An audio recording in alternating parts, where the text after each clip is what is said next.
Good morning, Dave Osterkamp coming to you from beautiful Linwood, Minnesota. April 12th is when we are recording this. It's a little bit chilly, but spring is coming. The first lawn mowing is not too far off. Hope you're doing well today. April 12th, we're in Mark chapter 13. This week is going to be a deep week. I hope you're ready to get your thinking caps on. In the first word, we explore the book of Mark together, and Mark 13 is Jesus has been in the temple teaching, and he cleansed the temple, and he's been doing a lot of different teaching, and now he's going to give some warnings about the destruction of the temple and the end times. In Bible terminology, it's called apocalyptic language, and this is some language that is somewhat common in the Bible, but it's not so common for us now, so it's really hard to understand. It's notoriously complex. There are many problems involved in attempting to define it and trace its origin. Much of Revelations is apocalyptic. Daniel chapter 7, different chapters in the Gospels, some other places. The word apocalypse means revelation. Apocalyptic is used strictly of a particular form of writing in which the secrets of the universe are revealed, usually through a vision, and it's often very descriptive language, and it's just difficult. And sometimes we can get in trouble by reading too much into it. But Mark chapter 13 is such a chapter, so we're going to try to do a deep dive into it and spend this whole week, Monday, Tuesday, Wednesday, Thursday, in Mark chapter 13. So let's just read the whole chapter, verses 1 to 37. Here we go. As Jesus was leaving the temple, one of his disciples said to him, "Look, teacher, what massive stones, what magnificent buildings." "Do you see all these great buildings?" replied Jesus. "Not one stone here will be left on another. Every one will be thrown down." As Jesus was sitting on the Mount of Olives opposite the temple, Peter, James, and John and Andrew asked him privately, "Tell us, when will these things happen, and what will be the sign that they are all about to be fulfilled?" And Jesus said to them, "Watch out that no one deceives you. Many will come in my name, claiming I am he, and will deceive many. When you hear of wars and rumors of wars, do not be alarmed. Such things must happen, but the end is still to come. Nation will rise against nation, and kingdom against kingdom. There will be earthquakes in various places and famines. These are the beginning of birth pains. You must be on your guard. You will be handed over to local councils and flogged in the synagogues on account of me. You will stand before governors and kings as witnesses to them. And the gospel must first be preached to all nations. Whenever you are arrested and brought to trial, do not worry beforehand about what to say. Just say what is ever given you at the time, for it is not you speaking, but the Holy Spirit. Brother will betray brother to death, and a father his child, and children will rebel against their parents and have them put to death. Everyone will hate you because of me, but the one who stands firm to the end will be saved. And when you see the abomination that causes desolation standing where it does not belong, let the reader understand. Then let those who are in Judea flee to the mountains. Let no one on the housetop go down or enter the house to take anything out. Let no one in the field go back to get their cloak. How dreadful it will be in those days for pregnant women and nursing mothers. Pray that this will not take place in winter, because those will be days of distress, unequaled from the beginning, when God created the world, until now, and never to be equaled again. If the Lord had not cut short those days, no one would survive. But for the sake of the elect, whom he has chosen, he has shortened them. At that time, if anyone says to you, 'Look, here is the Messiah,' or 'Look, there he is,' do not believe it. For false messiahs and false prophets will appear and perform signs and wonders to deceive, if possible, even the elect. So be on your guard. I have told you everything ahead of time. But in those days following that distress, the sun will be darkened, and the moon will not give its light. The stars will fall from the sky, and the heavenly bodies will be shaken. At that time, people will see the Son of Man coming in clouds with great power and glory. And he will send his angels and gather his elect from the four winds, from the ends of the earth to the ends of the heavens. Now learn this lesson from the fig tree. As soon as its twigs get tender and its leaves come out, you know that summer is near. Even so, when you see these things happening, you know that it's near, right at the door. Truly I tell you, this generation will certainly not pass away until all these things have happened. Heaven and earth will pass away, but my words will never pass away.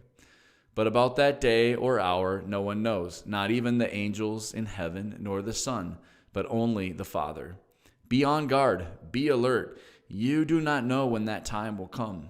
It is like a man going away. He leaves his house and puts his servants in charge, each with their assigned task, and tells the one at the door to keep watch.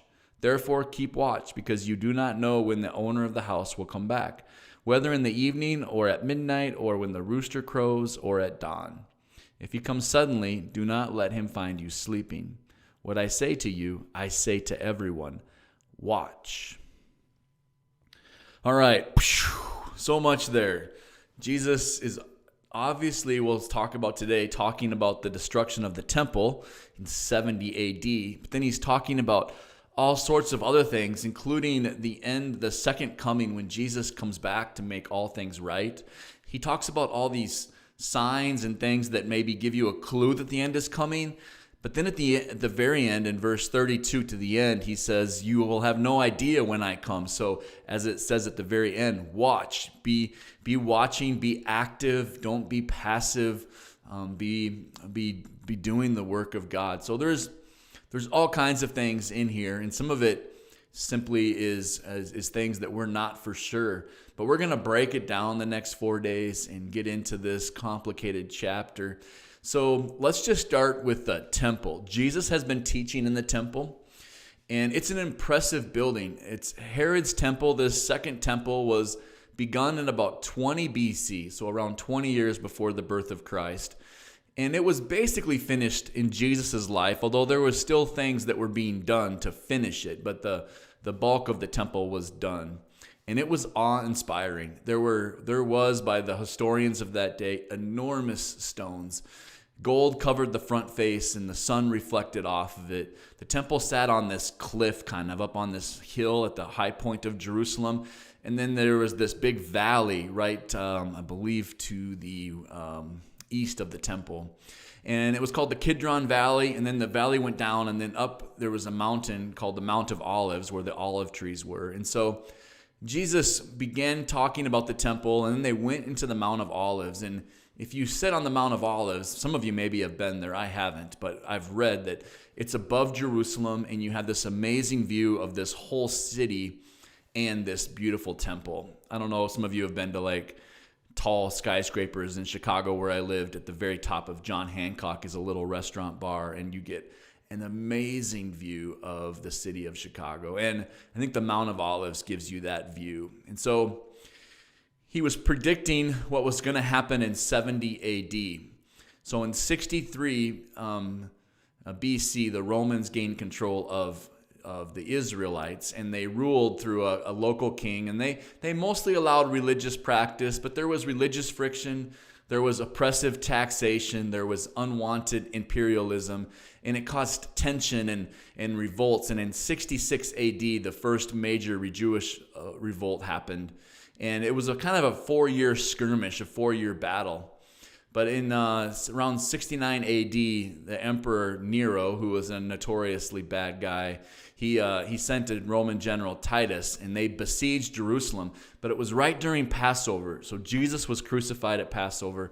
70 AD, Passover, all the Jews come into Jerusalem, and the Romans let them into the city, but they didn't let them out. So the city had swelled to many, many times its size, and then they were sieged, and they began to starve.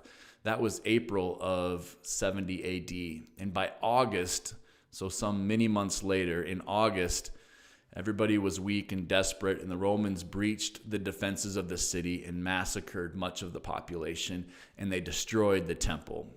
So Jesus had been warning about that. Some of Mark 13 and the terribleness was just that in 70 AD, this temple was about to be destroyed, and the Jewish people would be dispersed. And it was really awful. If you read about that 4-year skirmish in the end in 70 AD, it was really, really awful. So the beginning, I'll read these first 4 verses, was about this. Jesus was leaving the temple, and one of his disciples said, "Look, teacher, what massive stones, what magnificent buildings. Do you see all these great buildings?" replied Jesus. Not one stone here will be left on another. Everyone will be thrown down. And as Jesus was sitting on the Mount of Olives, opposite the temple, they had this amazing view. Peter, James, and John, and Andrew asked him privately, "Tell us, when will these things happen? And what will be the sign that they are all about to be fulfilled?" And then Jesus launches into Mark 13. And so Jesus makes it clear in Mark 13 that the way of Jesus involves suffering. And Mark is persistent throughout his gospel that those who follow this path, it's a good path, that they will be vindicated. But the following Jesus is not easy, and especially many of these things Jesus was talking about was going to happen in the lifetime of the disciples. He tells them they're going to be flogged and brought to court and prosecuted, and he's letting them know that this path is not easy. It's difficult. It involves physical suffering, but it's worth it. You will be vindicated in the end. And so he starts to lay out and give glimpses of this. And Jesus talks about this temple being destroyed. It's going to be a judgment against the failures of the Jewish people. But these 12 Jewish men, 11, and then the rest that join, and women, are going to be the heroes of the Jewish nation and show the world who the Messiah and who God is. But as we think about suffering, we live in a country where we've been very blessed to be devoid of suffering in a lot of ways. But as Christ followers, it's certainly something that we should expect. And for sure, I think the challenging part is that we most certainly are not to make other people suffer so that we do not suffer. Jesus says the way of the cross often is the way of self-sacrifice. Jesus himself went to the cross. And I think the challenging thing to think through is that we most certainly are not to make other people suffer so that we do not suffer. Jesus seems to make the case, don't worry, don't be afraid of yourself, your kids, your grandkids, encountering physical harm for the cause of Christ. For I am with you, and I will strengthen you, and it is the way of Jesus. So some challenging things to think about as we start looking at the destruction of the temple, and we'll get into some of the other complicated language and what it might mean tomorrow at 10 o'clock. Friends, may the Lord bless you and keep you. The Lord make his face to shine upon you and be gracious to you. The Lord turn his face toward you and give you peace. Have a good Monday. The artwork is by Emily Lemon. Our sound production by Chris Stoltzman. And original music by Lonnie Leo. Be well, my friends.